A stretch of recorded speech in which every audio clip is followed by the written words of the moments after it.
If you don't understand the destruction of Planned Parenthood offices, and you don't understand the wall that we're going to build on the southern border of the United States, you haven't read the book The Birth Dearth by Ben Wattenberg.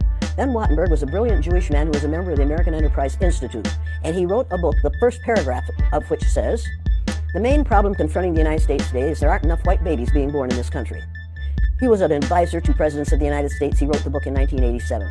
He says if we don't change this and change it rapidly, white people will lose their numerical majority in this country, and this will no longer be a white man's land. Now, I'm not misrepresenting this. I'm telling you almost exactly what he says. He says there are three things we can do to solve this. Number one, we could pay women to have babies, as they have been doing in Western European nations for years. Then he says, and these are his words, not mine, unfortunately, we would have to pay women of all colors to have babies, so we don't want to do that.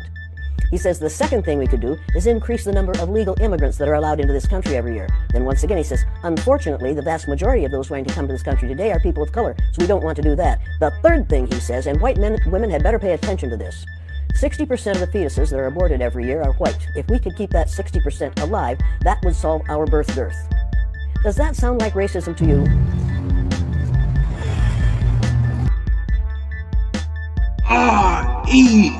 REX